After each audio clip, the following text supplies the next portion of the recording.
You see, the land of Biafra must be defended at all cost. At all cost. It is the land of God, given to his children for their eternal habitation.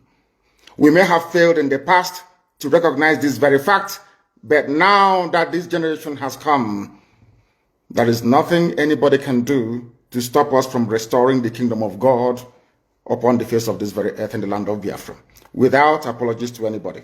I understand that the Sarikin Fulani of Lagos went to see the U.S. ambassador to Nigeria in Lagos a few days ago.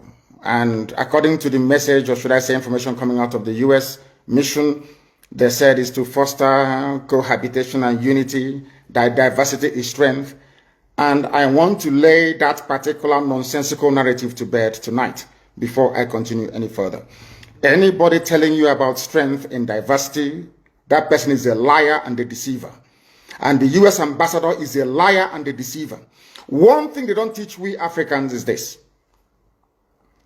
No country exists on a foundation of multiculturalism. There is nowhere in the world. Listen to me very carefully.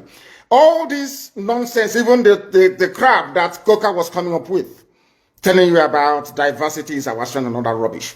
Allow me to repeat, there is no country on this earth that survives on a foundation or a bedrock of multiculturalism. It doesn't exist. That is why multiculturalism in Africa is dead on arrival. It can never work. Because we are tribal beasts by nature. We are tribal by nature. That is why we travel from wherever we are during New Year's, during Christmas, during Easter, during New Year Festival to go back home where we come from. Because that is where we identify with. Now, let me ask the U.S. ambassador a very simple question. Is United States of America a multicultural society? U.S. that was created and built by Western Europeans. U.S. was created, should I say, created by God, of course. Built by Western Europeans. Mostly English people that was fed up with the way of life of the English monarchy. They went to America on Mary Rose. I want to ask the U.S. ambassador, I want to teach Africans what they don't know this evening. There is no country that functions on this multi-ethnic rubbish. Nowhere in the world. Not even the USA, that was created by people who are not indigenous to America. The owners of the soil of America are Native American Indians. That is a fact of life. God gave America to Western Europe to develop and gave them a special grace to be the beacon and the light and the conscience of the world. Because God knew that if he had left all these wonderful people in Europe, they would become contaminated. He removed them from Europe, sent them to America, built a wonderful nation as a shining light and a beacon for the whole world to look up to.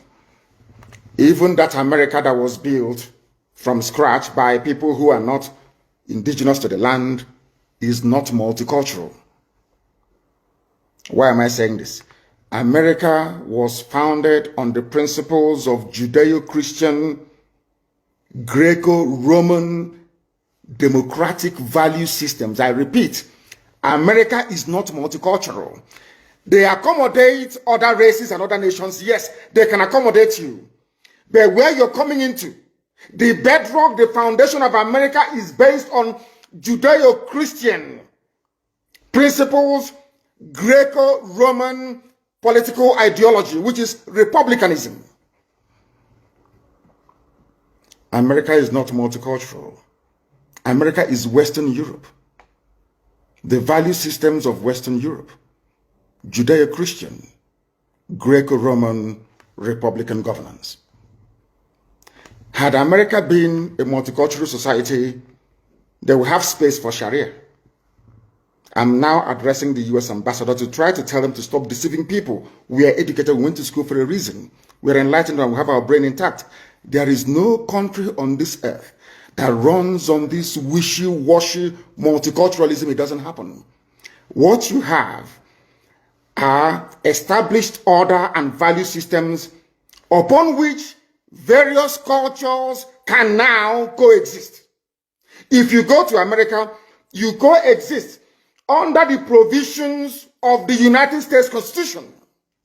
And the US Constitution is a Christian constitution, not Islam. America is not multicultural, but under that bedrock of liberty and egalitarianism, you allow other cultures to come in.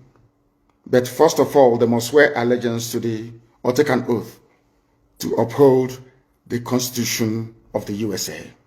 That is something that the US ambassador never told the Janjaweed that went to visit her. The same way that Nigeria cannot function as a viable entity. Wole Soyinka knows what I'm talking about.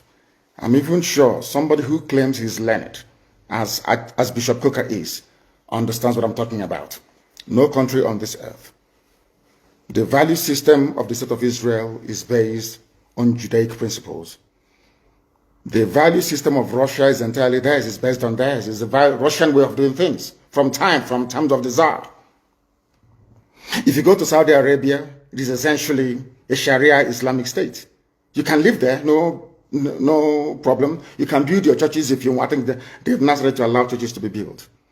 But it is never a multicultural society. Japan is not a multicultural society. China is not. They can accommodate you, but that doesn't mean they are this is the type of nonsense they feed Africans. And we fall for that very gimmick of multiculturalism. At the end of the day, you end up with a useless contraption like Nigeria. You don't have any value system that anybody anywhere can define. If I talk about the USA, I can talk about hamburger in the USA. We can talk about, what else do they have in the USA? Hamburger, you can talk about, what's it called? What are the traditional dishes? Apple pie and all the rest of it. You can say that these are American dishes. If you go to the UK, you can talk about maybe mashed potato and bangers and mash, which is sausage and mashed potato as their national meal. That's understandable. But I ask you, if you come to Nigeria, what is the national dish of Nigeria? Does a Fulani Janjaweed eat ofe egusi, where we come from? Does an Igbo man eat a wedu soup? The answer is no. So on what basis is all this so-called multicultural foundation going to be laid upon? On what? We are not one people. We may be black, we may be Africans, but we're not one people. Not even one religion. If Britain cannot stay in an EU that is entirely Christian, EU is entirely Christian. Britain left. Nigeria, you don't know if Nigeria is Christian or in fact is Islamic. So for me to accept the multiculturalism being preached by the US ambassador, I have to embrace Islam as my religion. That's what it means. And some of you get taken in by all this rubbish. And I feel sorry for you. Yeah, sometimes when I say this, I'm being very arrogant. If you are educated, you will understand that no nation is multicultural. They allow other cultures to come in. It doesn't mean they're multicultural. They have a viable space where multicultural ideas or identities can thrive. But the foundation has to be monolithic. It has to be one dominant value system and ideology. That's how it is all over the world. Don't let anybody fool you otherwise. That is the same reason why you have this anomaly. In a so-called republic, you have royal fathers in a republic. Because you are trying to shuffle multiculturalism. You are trying to marry the feudal system of the North, the monarchical system of the West, and the Republican system in the East, to marry them into one. And what you have is entirely rubbish, and that is why Nigeria can never work. Not now, not tomorrow, not ever. Competing value systems. Nobody wants their own value system to be subsumed under another person's value system. This is something that the US ambassador never told you. But here I am telling you today. Because if you come here, you become educated. If you come here, you become enlightened. If you come here, you stop being a zoo animal, you become a human being. That is why we are the largest and, of course, the most consistent broadcasting platform insofar as Africa is concerned, right across the world. Millions listen to us because they know we preach the truth, the whole truth and nothing but the truth.